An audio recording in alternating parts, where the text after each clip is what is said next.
Bonjour et bienvenue dans ce nouveau épisode de l'Almanach des Faits Célestes pour la période du 16 au 22 mai 2022, la troisième phase de la deuxième lune de printemps, hémisphère nord, automne, hémisphère sud. Donc je suis ravi de vous présenter le bulletin astronomique. Bon, aujourd'hui je crois que je suis toute seule, mais on va le faire quand même, bien entendu, parce que vous êtes nombreux à regarder en replay. Toutefois, je vous invite toujours vivement à vous inscrire pour venir dans la salle Zoom et faire ce petit moment en direct avec moi ou avec nous quand on est déjà plusieurs. Donc, cette semaine s'ouvre avec C'est ouverte, hein, déjà. On a zappé J'ai évité de faire une vidéo le dimanche soir, c'était pas très facile. Et donc, c'était ce matin à 6h, 6h11, les maximums de l'éclipse de lune. Alors, je vais vous partager des images. Pour nous, malheureusement, le ciel a été couvert, mais d'autres l'ont vu et photographié. Entre autres, mon ami Lionel Ruiz à Marseille, j'ai partagé des photos sur Facebook et sur cet article qui est déjà en ligne et que nous allons pouvoir suivre en ligne ensemble. J'ai partagé d'autres photos également de cette éclipse de lune qui était surtout intéressante à observer en Amérique du Nord et du Sud en particulier. Elle était centrale à minuit, donc c'était parfait. Donc d'abord un petit brief des événements célestes de la semaine. Je rouvre mon PDF. On va suivre comme ça le résumé ensemble et je vais partager l'écran. Voilà, ça vient s'afficher.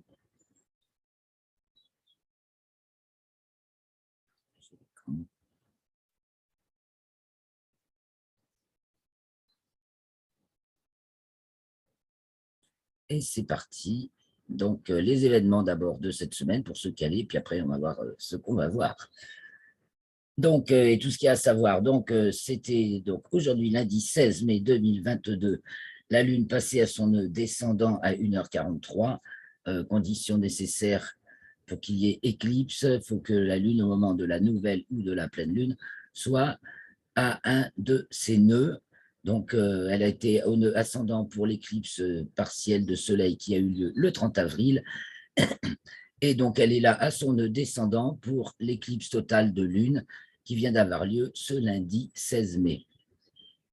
Et c'était la pleine Lune à 6h14. Donc, c'est au moment de la pleine Lune qu'il y a l'éclipse totale, enfin partielle de Lune. Ça se passait dans le 26e degré du Scorpion, la Lune, Taureau, le Soleil. Et à 13h50, la Lune est entrée dans le signe du Sagittaire. Alors d'abord, on va voir tout ce que fait la Lune. Elle sort des limites zodiacales. Le 17, sud, elle descend en déclinaison, donc elle dépasse la déclinaison maximale qu'atteint le Soleil au solstice de décembre. Et à ce moment-là, à peu près, elle est conjointe à Antares, l'étoile alpha du Scorpion. On va le voir en image tout à l'heure. Le 17, elle est au Périgée. Le 18, elle entre dans le signe du Capricorne et atteint sa déclinaison minimale le 19 à 3h32, 22. Donc sa déclinaison sud, donc minimale, à 26 degrés 27 minutes en dessous du plan de l'équateur céleste, qui est l'équateur terrestre prolongé dans l'espace. Le 19, donc 7 heures plus tard, elle est conjointe à Nunki, l'étoile Sigma du Sagittaire qui marque le coin de l'anse de la théière du Sagittaire. Je reviendrai sur les planètes. La Lune ensuite, le 20, elle est conjointe à Pluton. Elle entre dans le signe du Verseau le 20 toujours et remonte donc en déclinaison et rentre dans les limites zodiacales le 21 à 2h35, tandis que le Soleil entre dans le signe des Gémeaux et donc la Terre dans le signe du Sagittaire en héliocentrique. Ensuite, le 22, la Lune atteint sa latitude minimale, donc en dessous du plan de l'écliptique, donc elle était vraiment en dessous, quoi, au maximum des fonds en déclinaison et maximum du fond en latitude également. Donc à partir de là, elle remonte en latitude. C'est ce qu'on appelle, c'est latitude minimale, c'est ventre du dragon Mince, j'ai tapé L du dragon, vous voyez, il y a une erreur ici. Là. Ouais, ce sera un peu difficile à corriger. Alors, je le signale. Dimanche 22, pour le dernier quartier, au matin du jour du dernier quartier, du moins, elle est conjointe à Saturne, donc ça se verra bien. Et donc, c'est le dernier quartier, dimanche 22 à 20h42. À ce moment-là, la Lune est entrée dans le signe des Poissons et le Soleil des Gémeaux, on l'a dit. Et donc, c'est le deuxième degré, Poissons, Gémeaux, et devant les constellations du Verseau pour la Lune et du Taureau pour le Soleil.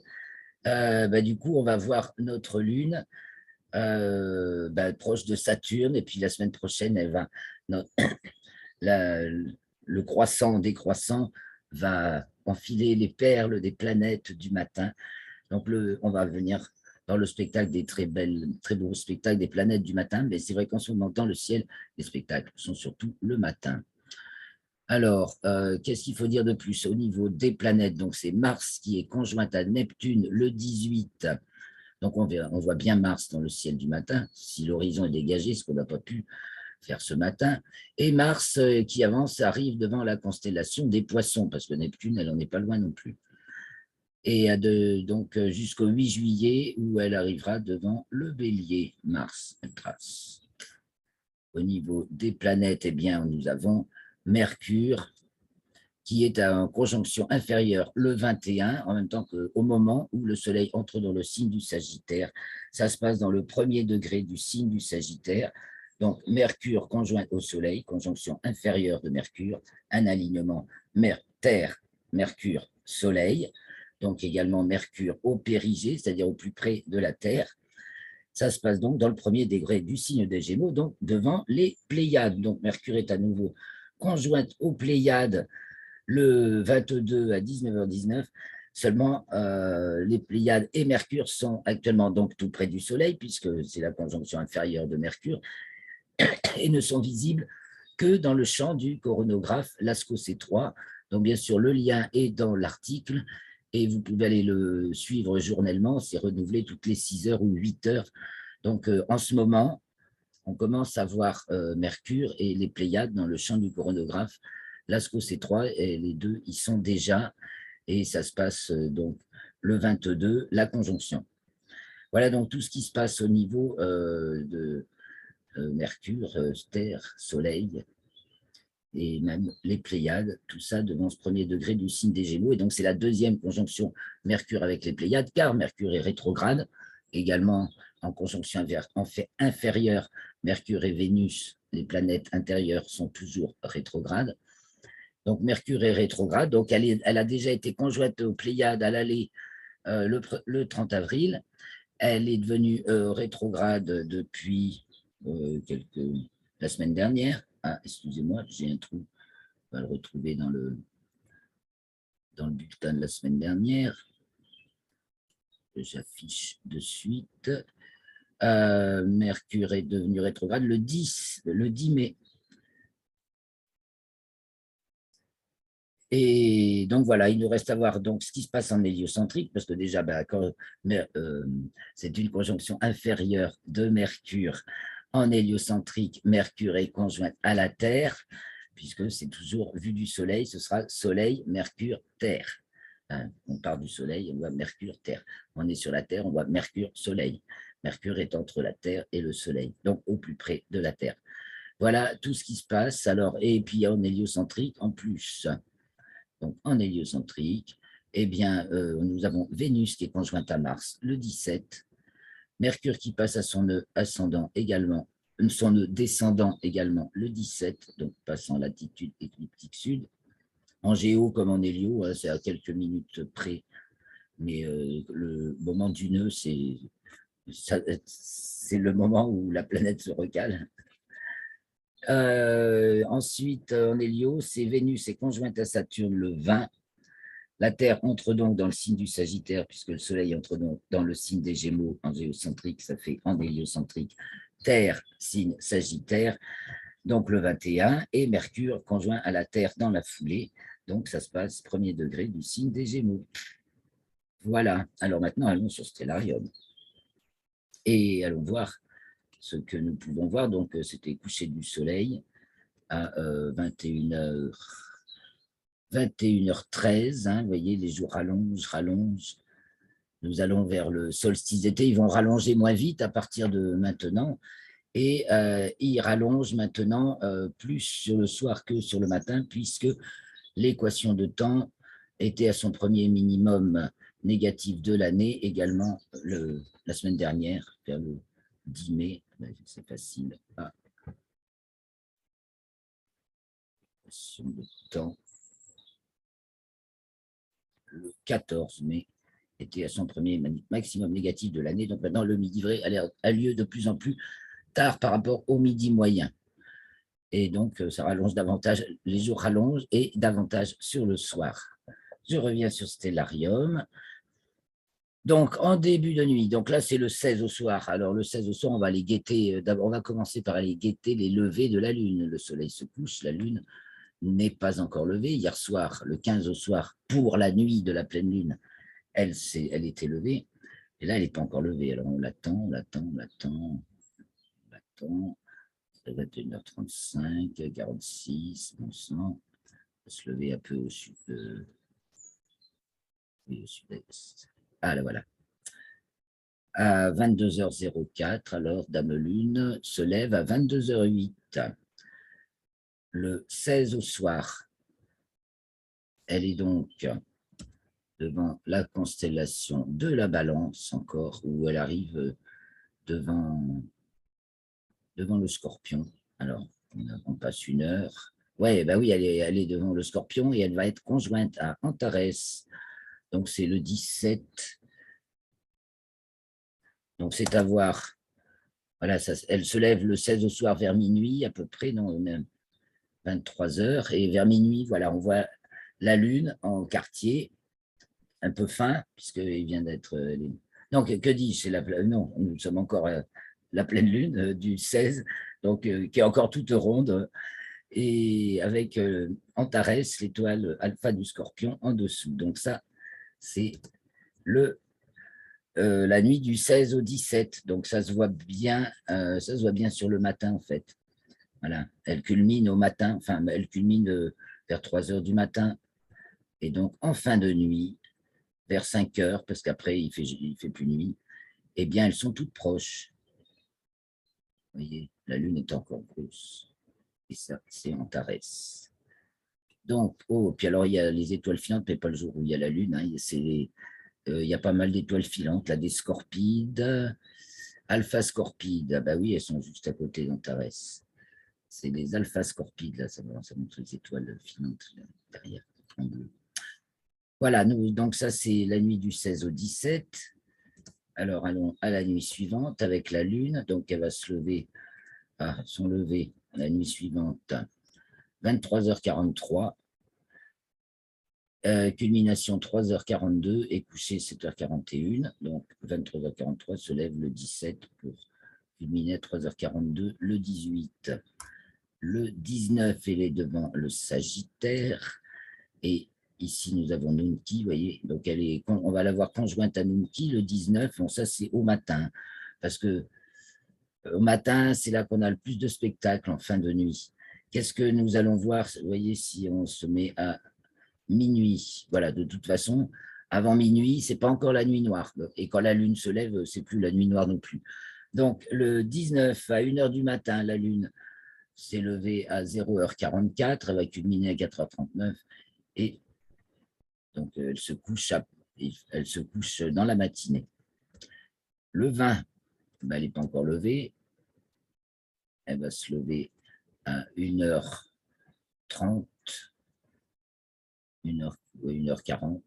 C'est pas toujours, ça varie, là, les horaires indiqués, alors faut faire attention. Vers 1h40, elle se lève. Vous voyez, donc là, ce jour-là, elle va être conjointe à Pluton. Tiens, cherchons Pluton. Parce qu'évidemment, on ne la voit pas. Et donc, elle s'approche, vous voyez, quand on la voit se lever au sud-est le 20 mai à 2 heures du matin, eh bien, à sa gauche, il y a Pluton. Et le lendemain, mais elle ne va pas être levée. Il faut attendre un petit peu plus, 1 heure de plus. En dessous, il y a Elle est en dessous de Pluton et elle est à la même hauteur que Saturne.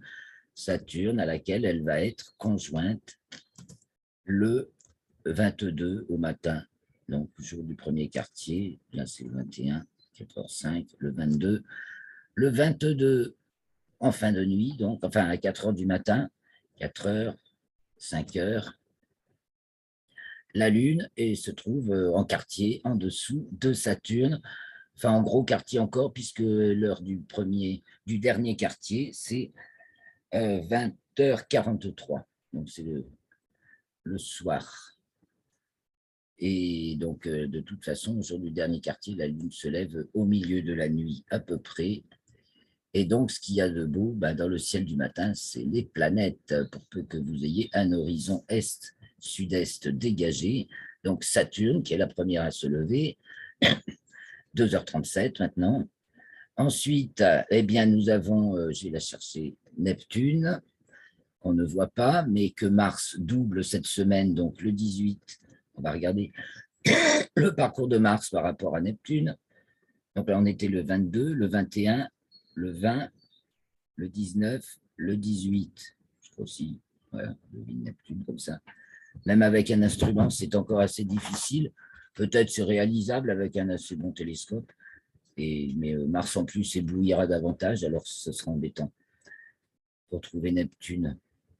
Donc voilà, le 18, alors que voilà le 17 et le 16. 17, 18, 19, 20, 21, 22.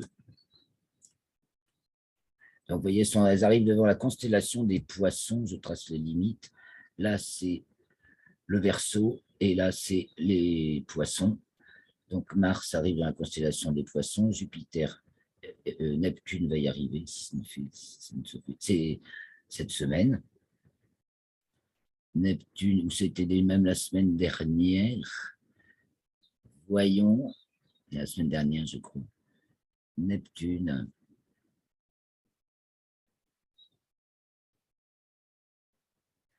Non, c'est Mars qui est arrivé dans la constellation des Poissons. Il me semble que Neptune aussi. Voyons. Neptune aussi, oui, c'était peut-être même juste avant. Ça, c'est le 16. Ah oui, ça, c'est cette semaine, donc non, la semaine dernière.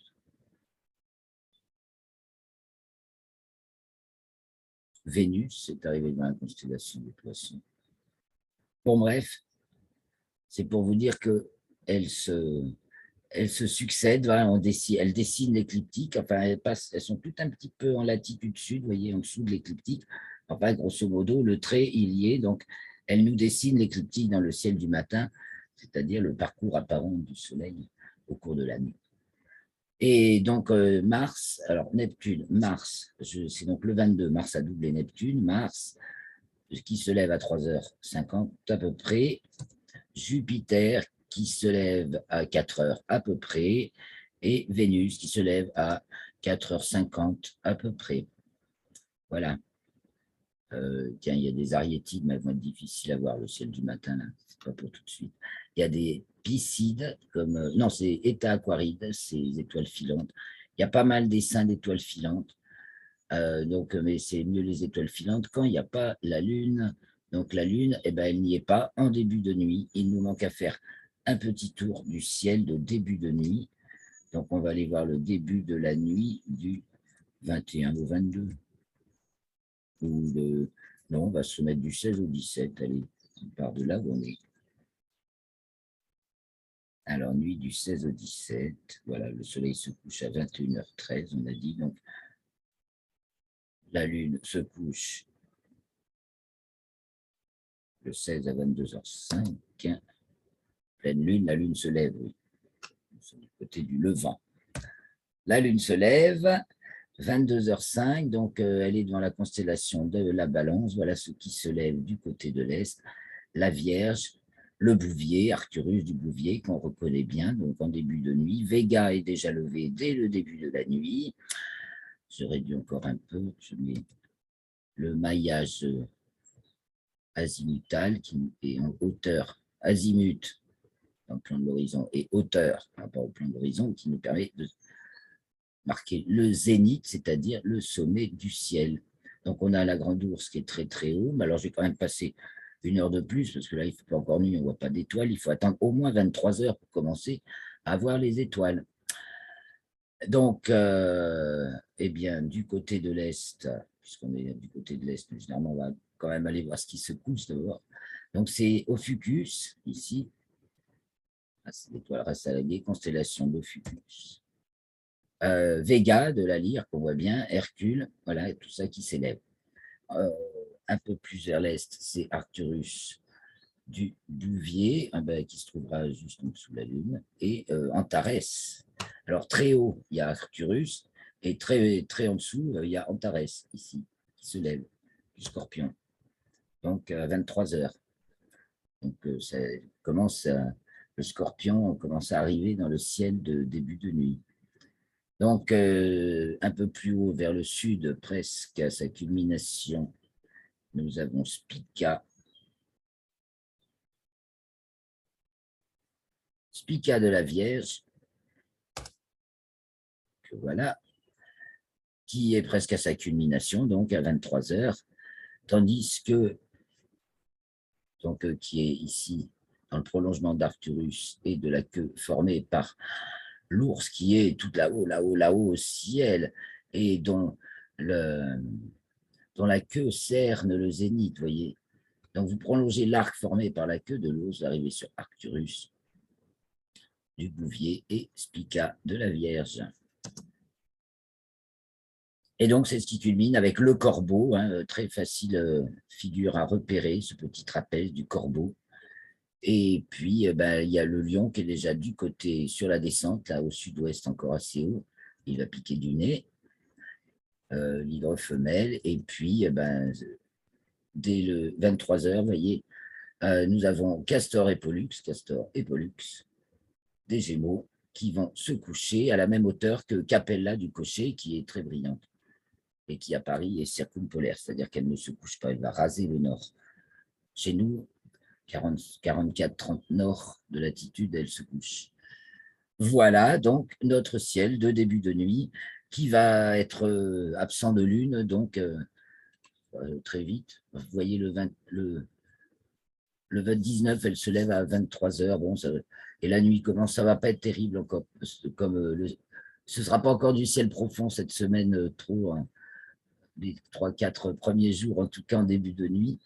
Puis comme il se réduit, mais alors le matin, profitez vraiment du ciel du matin, tant que vous pouvez, pour admirer ce chapelet de planètes que l'on va savourer encore au mois de juin, puisque nous organisons une nouvelle sortie matinale au mois de juin. J'espère que celle-ci sera couronnée de succès, parce que ce matin, on n'avait ni la Lune au couchant, ni les planètes au levant. On a entreaperçu Saturne et on a entreaperçu Jupiter. Ceci dit, je vais vous quitter car ma chienne aboie et je vous ai tout dit.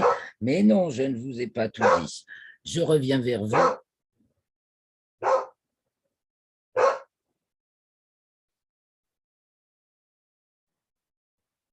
Et bien voilà, je reviens vers vous pour les news. Il y a quelques news à commenter quand même. Sur l'ISS, je n'ai rien trouvé de nouveau cette semaine. Vous pouvez toujours aller consulter le portail de l'IMCCE ou de la SAF, je ne sais plus, dont j'ai mis le lien dans l'article.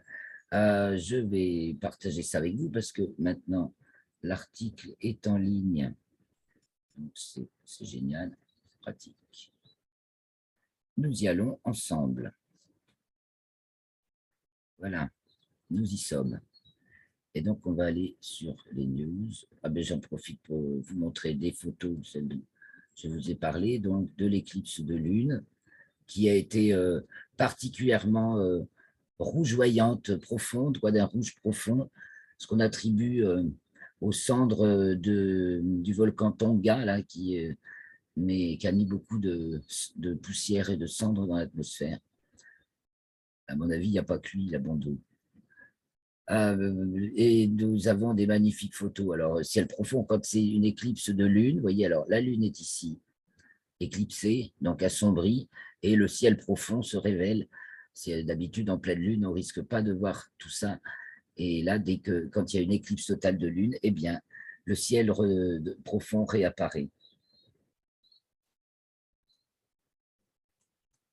Donc, nous allons voir les news. Je défile rapidement sur l'article. Le soleil, ben, parlons-en, qui est franchement actif ces temps-ci, de plus en plus de groupes de tâches. C'est un assez important groupe de tâches. Donc, à suivre sur toujours spaceweather.com. Ah, une pauvre endroit. Bon, je parle de la constellation de la couronne boréale qui passe au méridien à minuit cette semaine. Donc, le minuit vrai qui est à 1h49, 1h48 chez moi. Et donc, c'est cette petite couronne là très jolie qu'on repère. On repère le bouvier, on repère la grande ours, la queue de l'ours, le bouvier d'Arcturus. Donc, ensuite, la constellation du bouvier qui ressemble à un cerf-volant ou un nœud de cravate, les pans de la cravate, voilà. Et donc, à côté, à gauche du bouvier, on voit ce demi-cercle quasi parfait d'étoiles qui s'appelle la couronne boréale. Et quand on suit le mouvement donné par la couronne boréale, on arrive sur Hercule, sans se tromper, mais on peut le retrouver aussi avec Vega, qui brille très fort. Voilà, donc ce qui passe au méridien à la minuit. Alors oui, les étoiles filantes, les alpha-scorpides, les éta-aquarides, les ariétides, mais bon, c'est trop, se lève trop tard le matin, les taux herculides, donc c'est d'Hercule, Theta Ophiuchi, dans Ophiuchus. Il devrait y avoir des étoiles filantes à voir, en plus de tout ce qui... On a vu un bolide vert ce matin. Par contre, on n'a pas vu l'éclipse de lune, mais on a vu un sacré bolide vert. On s'est demandé si c'était ce que c'était. Mais ça pouvait être un bolide vert naturel, avec une auréole jaune-orangé. Le centre était vert et autour, il me semble bien qu'il y avait une auréole jaune-orangée. Voilà, donc les planètes du matin, ben, on peut s'amuser. On regarde la comparaison entre le 16, donc Saturne, à 5h15, oui, il fait déjà 3 jours, Mars, Neptune, Jupiter, Vénus, et le 22. Le 22, c'est Saturne avec la Lune en dessous. Neptune, Mars qui a doublé Neptune, donc Jupiter et Vénus. C'est un pas de deux. Bon, Vénus a déjà doublé tout le monde, maintenant c'est Mars qui double, Jupiter a doublé Neptune, et au départ, Jupiter avait doublé Saturne, mais ça c'était pour le solstice d'hiver 2019, ça fait déjà un moment. Et donc, je passe les planètes, donc vous trouverez la carte mise à jour de chaque planète dans toutes ses dimensions.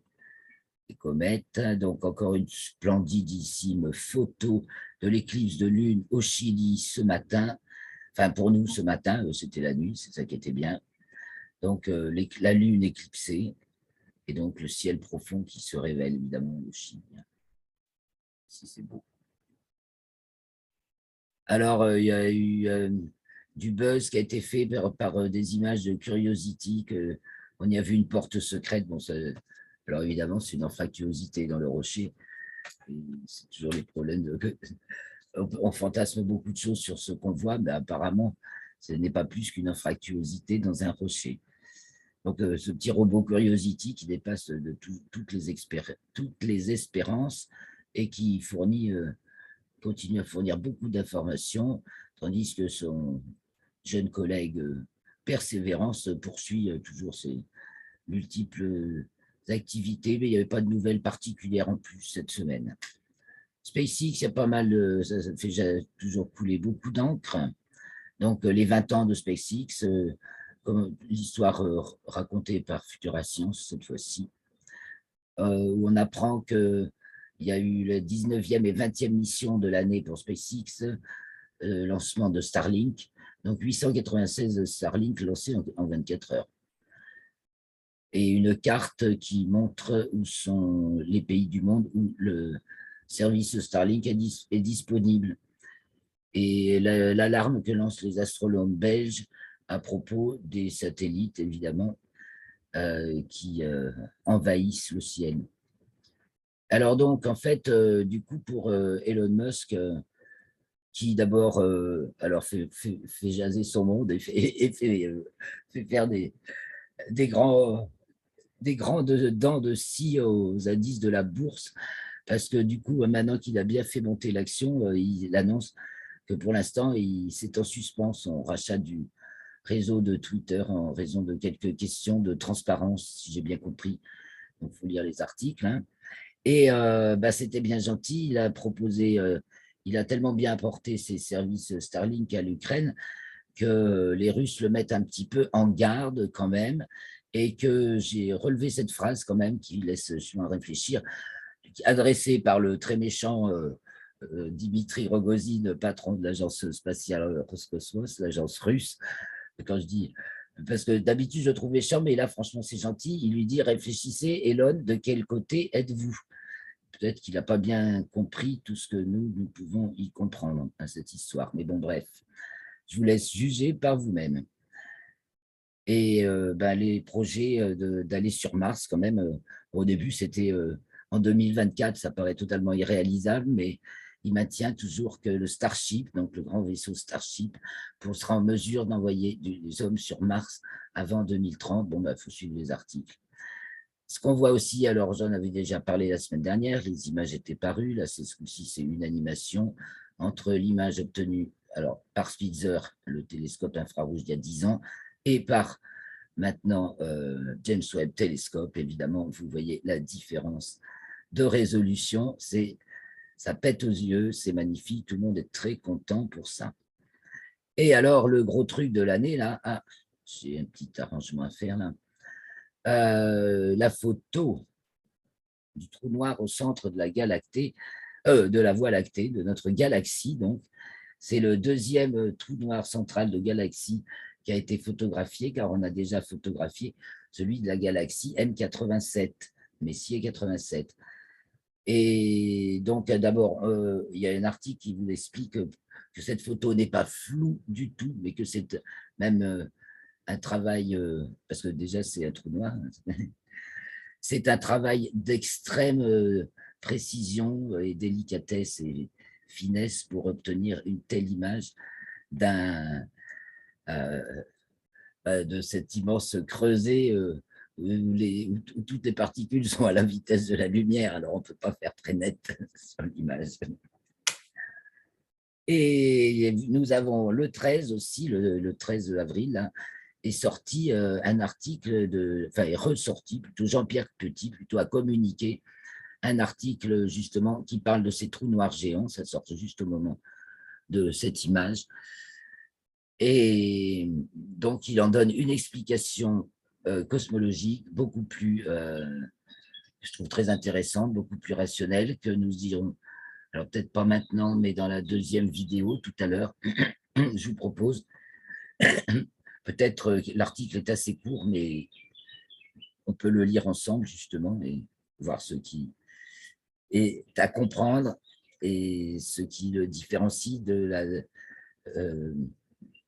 docte officielle, doctrine officielle sur les trous noirs. Comment expliquer, et même ça me fait penser à une vidéo récente là, de Hugo Lisoire, je vous conseille toujours de suivre sa chaîne, où il est question de peser l'antimatière, et on sait quelle est l'antimatière, mais si c'est de l'antimatière, c'est pas de la matière, donc ça ne peut pas se peser. Enfin, là, on parle de peser les trous noirs, c'est autre chose. Donc, à très bientôt. Je vous laisse visiter tout cela.